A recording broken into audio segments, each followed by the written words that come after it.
Tribute to our English majors who've been elected to this prestigious organization. Please stand as I read your names. Nicole Della Maggiore.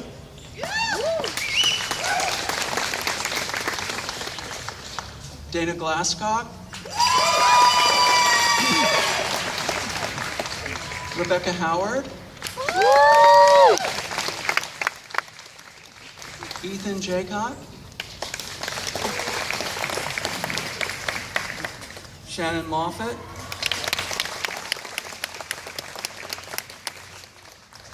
Stephen Richardson II.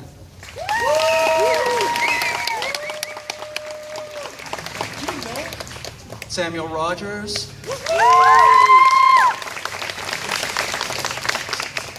Catherine Tallman. Aaron Weaver. And Emily Zwar.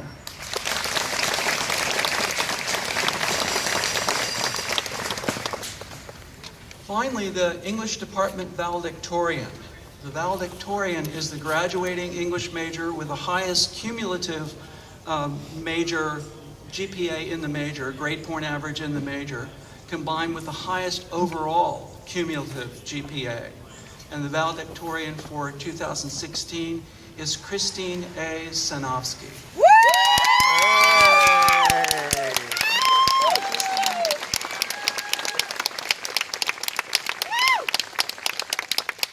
Christine will come up and address some words to her class.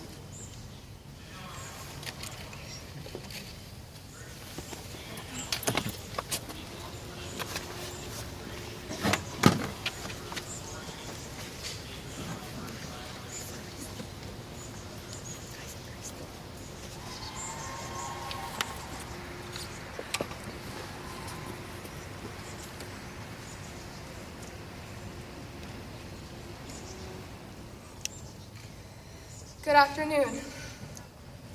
I want to first thank the department for the tremendous honor of speaking today. I'd like to thank two of my professors for their commitment to my education, Dr. Pepis for his honesty and support, and Dr. Pyle for his magic.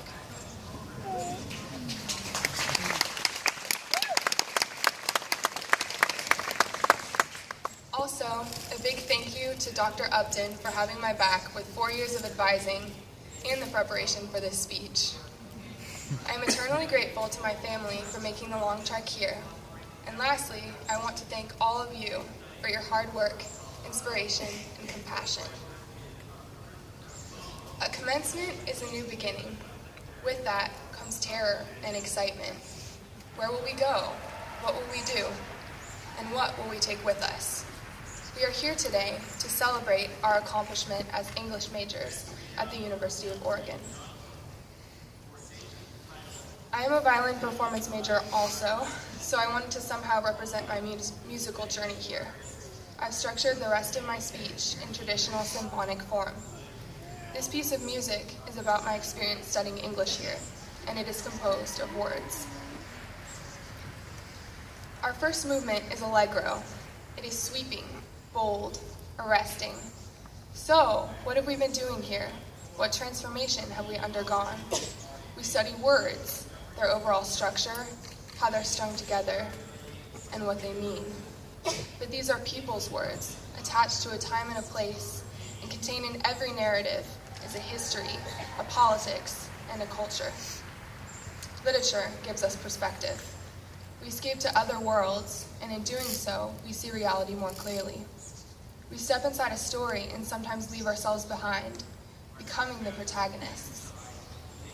I've had days where I fell so deeply into the inner life of my reading that I walked through campus in a haze, thinking in the style of the author, unable to free myself from the grip of that thing that comes from beyond ourselves, the elsewhere. Studying English is no mere jaunt through the classics corridors. We have the ability to inhabit others' lives and see how they understood the world, a humbling lesson in humanity. But again, what have we been doing here? We have come to our second movement, characterized by sustained chords and minimal motion. It is so fragile that we hold our breaths, suspended in time.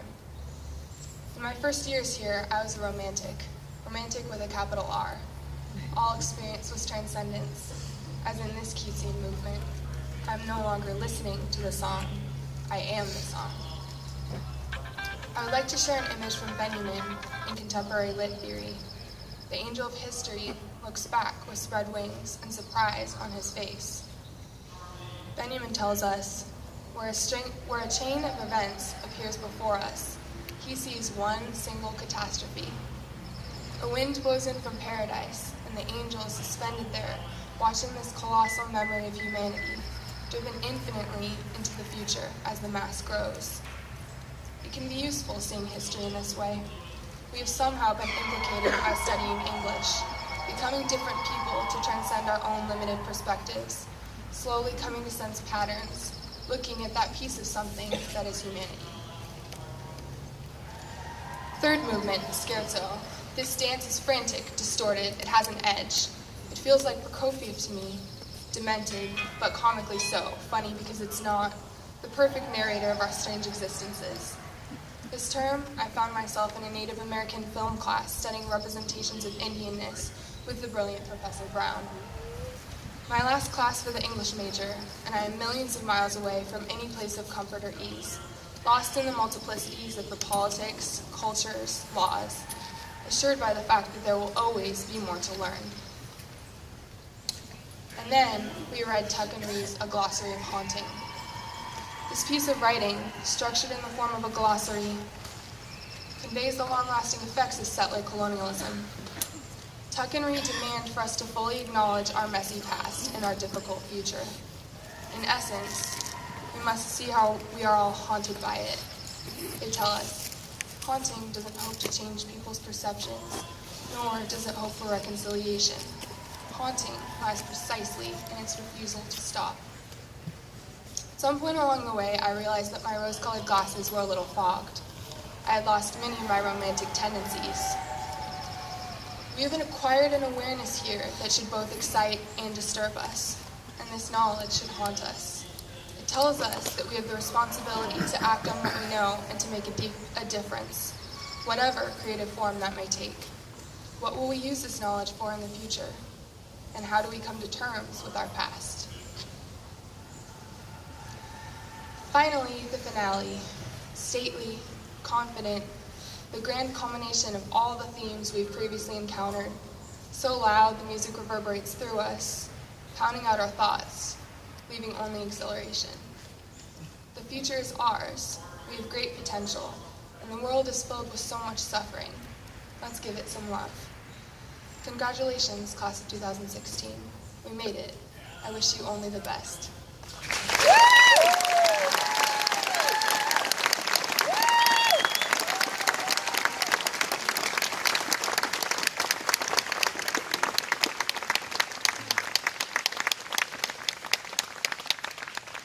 I'm so proud of them. Thank you for those wonderful words.